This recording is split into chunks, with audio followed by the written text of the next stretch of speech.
As articulações podem ser classificadas de duas formas: ou pelo tecido que a compõe, ou pelo grau de movimento que essas articulações têm. Então eu separei aqui as três classificações que a gente tem de acordo com o grau de movimento das articulações. Então, de acordo com o grau de movimento das articulações, eu tenho articulações que não realizam movimentos, ok? Que são as articulações nesses locais que vocês estão vendo. As articulações que realizam movimentos restritos, né? Realizam pouco movimento. E as articulações que realizam movimentos amplos. Então, quando a gente classifica uma articulação de acordo com o grau de movimento, ou são articulações sem movimento, ou são articulações com pouco movimento, ou são articulações com movimentos amplos.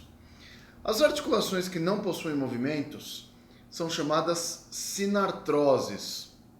Então, quando a gente fala de sinartroses, a gente tem várias subclassificações delas, mas basicamente quando a gente tem articulações do tipo sinartroses, significa que essas articulações não realizarão movimentos.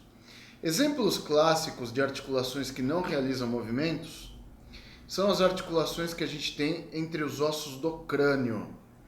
Então, todos os ossos do crânio estão unidos por chamadas suturas, que são constituídas de tecido fibroso e elas não permitem movimentos entre essas peças ósseas. Aí você está se perguntando, não permite? Não tem alguma que permite? Não. Nenhuma articulação do tipo sutura permite movimentos. Então essas articulações entre os ossos do crânio, todas são suturas, não permitem movimentos. Então no crânio temos articulações que não fazem movimentos. A única articulação móvel do crânio é essa aqui, ó. A ATM, que vocês estão vendo aqui, ó, que é a chamada articulação temporomandibular, porque ela é feita entre o osso temporal e o osso mandibular, e a mandíbula, né, o côndilo mandibular. Então a única parte móvel do crânio de fato é a ATM. De resto, todos os outros ossos estão unidos por suturas. Então aqui temos exemplos de articulações que não realizam movimentos. E aí você está se perguntando, Rogério, articulação não é para gerar movimentos, né? Não é para a gente fazer movimento? Nem sempre. Algumas articulações são somente para unir os ossos e evitar a sua separação. Então é para isso que a gente tem essas suturas do crânio, para unir os ossos do crânio e evitar que eles se separem. Então esse é o primeiro tipo de articulação que a gente tem de acordo com os graus de movimento. Então as suturas do crânio não realizam movimentos. Um segundo tipo de articulação é aquela articulação que permite pouco movimento, né? Movimentos restritos. Onde a gente tem articulações com movimentos restritos? As articulações com movimentos restritos, geralmente elas são feitas de cartilagem hialina ou de fibrocartilagem. Aqui nessa imagem vocês estão vendo dois exemplos importantes de articulações feitas por fibrocartilagem, que permitem pouco movimento, que são os discos intervertebrais. Então os corpos intervertebrais, né, os corpos que ficam entre as vértebras, ficam unidos e estabilizados entre si através dos famosos discos. Isso, lá naquele local onde a gente tem a hérnia de disco. Então eu tenho um disco intervertebral entre dois corpos. Esse disco intervertebral é importante porque ele estabiliza dois segmentos e ele ajuda a amortecer impactos. E a gente percebe que na coluna a gente tem alguns movimentos também que podem ser feitos nessa região. Então ela permite um pequeno grau de movimento entre as vértebras, entre os corpos, através dos discos, porque os discos são feitos de fibrocartilagem, permitem pouco movimento. E aqui a gente tem a famosa sínfise púbica. A sínfise púbica é também uma fibrocartilagem localizada entre os dois ossos púbicos. Então aqui tem o púbis esquerdo e o direito. A junção entre eles se dá por uma fibrocartilagem. E é por isso que a gente permite pequenos movimentos durante a marcha ali. Então a gente não tem a separação dos dois pubis, porque a gente tem a sínfise ali. E ali a gente consegue ter também uma pequena absorção de cargas, porque se a gente tivesse toda a absorção de cargas durante a marcha somente na articulação sacroiliaca, a dor que você ia ter na sacroiliaca ia ser uma coisa absurda.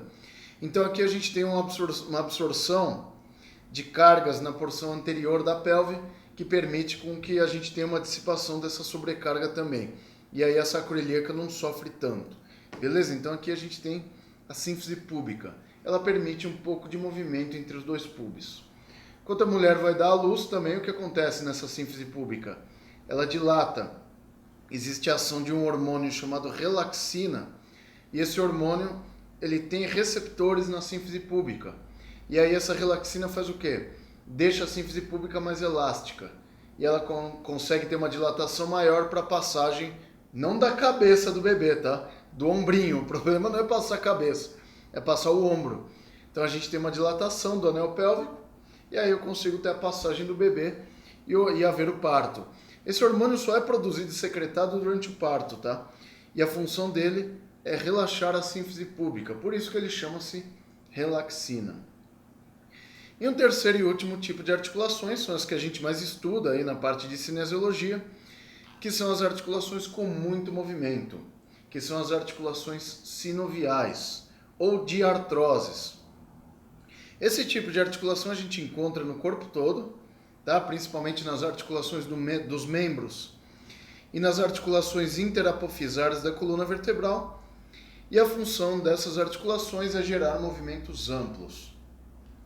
Uma característica desses tipos de articulações, que são esses pontos em verde que vocês estão vendo, são a presença de uma estrutura muito complexa que compõe a articulação, composta externamente por uma cápsula fibrosa, internamente por uma membrana sinovial, e a gente tem as cartilagens articulares banhadas pelo líquido sinovial, que é o que vai permitir com que a gente não tenha atrito entre as duas cartilagens. Isso facilita os nossos movimentos nessas articulações. Então as articulações sinoviais, elas são muito complexas e elas permitem movimentos amplos. Então aqui a gente pode citar todas as articulações dos membros aqui, tá? Exceto algumas articulações aqui, por exemplo, como a tíbia fibular proximal e distal, que são feitas de tecido fibroso, então são articulações que são feitas somente para unir a tíbia e a fíbula, tá? Não para permitir movimentos amplos. A gente tem aqui a sínfise púbica também, que ela é uma anfiartrose, é uma articulação que permite pouco movimento. De resto, praticamente todas as outras articulações são sinoviais, articulações que permitem amplos movimentos. Se vocês quiserem mais aulas sobre articulações, deixem aqui os seus comentários na aba de comentários e o assunto que vocês querem ver as aulas. Mais aulas como essas vocês encontram no Box 2.0 sobre sistema músculo-esquelético.